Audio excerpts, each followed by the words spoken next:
पदार्थ वह है जो स्थान घेरता है तथा जिसमें द्रव्यमान होता है, और इसे द्रव्य भी कहते हैं। जब ध्यान दो, द्रव्य को द में से निकाल के व्यय बनाया, द्रव्य कहते हैं। ओके, आ गया समझ में? पहले आप पढ़ चुके हो। कहने का मतलब पदार्थ की टेंडेंसी है कि एक तो वो स्थान को घेर ले और उसमें द्रव्यमान हो, मास वैल्यू होनी चाहिए। पदार्थ के निर्माण की मौलिक इकाई क्या है? कहने का मतलब पदार्थ किन से बना है, उसका मापन कैसे किया जाता है। तो पदार्थ के निर्माण की मौलिक इकाई परमाणु है। प्रत्येक पदार्थ परमाणुओं से मिलकर बना है। परमाणु अणु बन जाते हैं और फिर पदार्थ का निर्माण करते हैं। तो ये परमाणु है क्या? परमाणु की डेफिनेशन आपसे कभी भी वो पूछी जा सकती है, कहीं भी।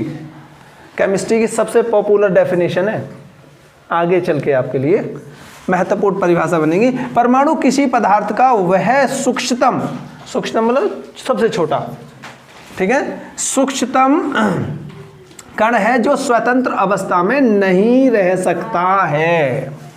बात यह, स्वतंत्र अवस्था में नहीं रह सकता। कौन सी अवस्था है स्वतंत्र अवस्था? कहने का मतलब अकेला एक परमाणु कहीं भी नहीं टिक सकता, एग्जिस्ट नहीं होगा।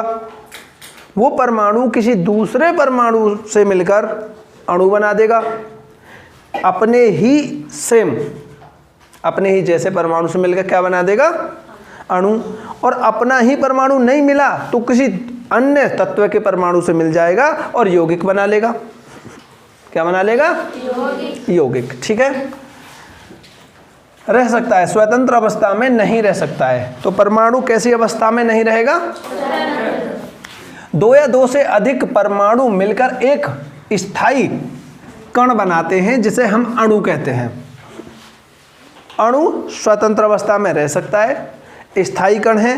अणु का विभाजन तभी होगा जब हम रासायनिक क्रियाओं द्वारा कराएंगे, ठीक है, उसे तोड़ेंगे। पदार्थ की कितनी अवस्थाएं होती हैं? तो पदार्थ की 3 अवस्थाएं होती हैं, ठोस, द्रव और गैस। 8th क्लास तक आप इसी पर फोकस करेंगे। कोई कहेगा आपको 5 होती हैं, 6 होती हैं, बात ठीक है, आगे चल के 4, 5, 6 आ गई हैं अवस्थाएं, लेकिन हमारी मुख्यतः अवस्था ठोस, द्रव और गैसीय है। ठीक है, आपके कोर्सेस में जो शामिल है। ठोस किसे कहते हैं? जो ठोस पदार्थ है उसकी अवस्था क्या है? ठोस के अणु बहुत अधिक पास पास होते हैं। तो ठोस की क्या क्वालिटी है कि ठोस के अणु बहुत ज़्यादा पास पास होते हैं। जैसे लोहा है तो लोहे के जो कण हैं बहुत ज़्यादा पास पास है ना, तो ठोस के अणु बहुत ज़्यादा पास पास होते हैं। परिभाषा हो गई। और द्रव किसे कहते हैं? तो द्रव में अणु ठोस की अपेक्षा दूरी पर होते हैं। द्रव में अणु ठोस की अपेक्षा दूरी पर होते हैं, ठोस में ज़्यादा पास होते हैं। नंबर 3 क्या है? गैस किसे कहते हैं? तो गैस में सबसे ज़्यादा दूरी पर होते हैं। देखो हमारे चारों तरफ गैस भरी हुई है, अगर हम चाहें तो हाथ को यूं ही हिला डुला रहे हैं, कैसे भी। अगर हम पानी में कूद जाएं तो पानी में भी हाथ को हिला डुला लेंगे, लेकिन हवा में हाथ हिलाना ढुलाना आसान है या पानी में? हवा में। और अगर हम किसी ठोस पदार्थ में बैठा दिए जाएं, जैसे लोहे में, तो लोहा तो हिलेगा ही डुलेगा नहीं, उसमें हाथ में हमारे हाथों को हिलाने ढुलाने दे रहा है, हथकड़ी सी और बना देगा, जाम कर देगा। तो ठोस पदार्थ के अणु पास पास होने के कारण हम उसमें स्वतंत्र अवस्था में अपना विचरण नहीं कर सकते। द्रव में कर लेते हैं थोड़ा बहुत, और वायु में या गैस में हम आराम से करते हैं। आगे समझ में? गैस के अणु एक दूसरे से अधिक दूरी पर स्थित होते हैं। तीनों डेफिनेशन बहुत अच्छी हैं। अम्ल किसे कहते हैं? सिंपल सी परिभाषा है, वह पदार्थ जो स्वाद में खट्टे होते हैं। अम्ल वह पदार्थ जो स्वाद में खट्टे होते हैं, अम्ल कहलाते हैं। ठीक है, उनके कारण, अम्ल के कारण ही खट्टे होते हैं हम।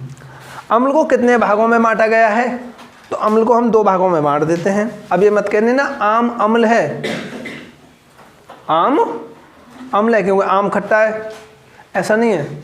आम के अंदर अम्ल है, नींबू के रस में अम्ल है, नींबू अम्ल नहीं है, ठीक है। नींबू अम्ल के कारण खट्टा होता है। आगे, अम्ल को कितने भागों में बांटा गया है? तो अम्ल को 2 भागों में बांटा गया है, एक तो दुर्बल अम्ल और एक प्रबल अम्ल।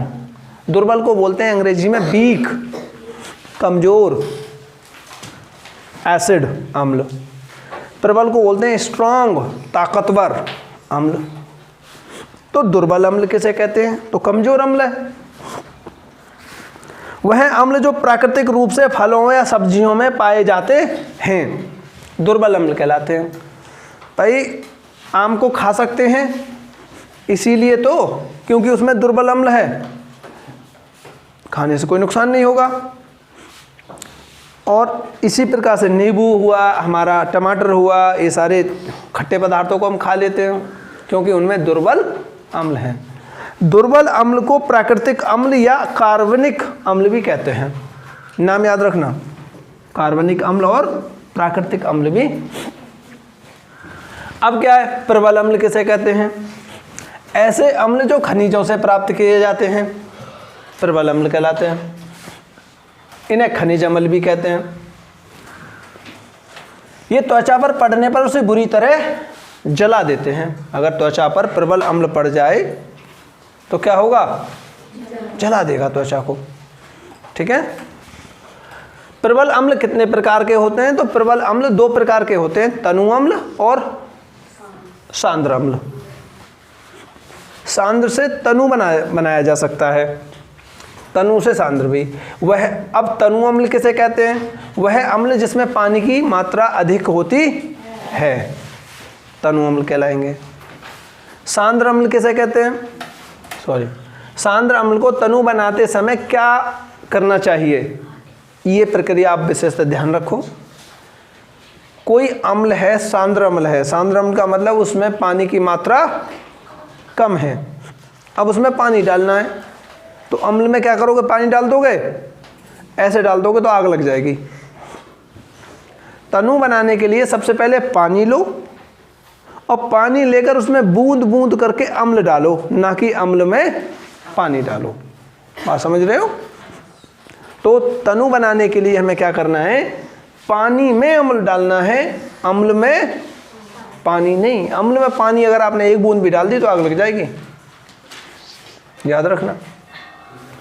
सांद्र अम्ल को तनु बनाते समय ध्यान रखना चाहिए कि एक पात्र में पानी ले लें, पात्र बोले तो बर्तन में पानी ले लो और पानी लेकर उसमें सांद्र अम्ल को धीरे धीरे करके डालते जाओ, तनु बन जाएगा।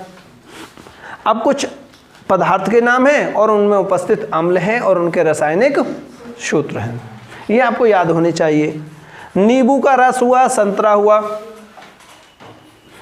इनमें कौन सा अम्ल मिलता है? अम्ल है साइट्रिक अम्ल, साइट्रिक अम्ल। टमाटर में भी साइट्रिक अम्ल मिलता है। टमाटर में साइट्रिक अम्ल और वो लेटिक अम्ल दोनों उपस्थित होते हैं। दूसरा, इमली या कच्चे आम में टार्टरिक अम्ल मिलता है, उसका सूत्र है C4H6O6।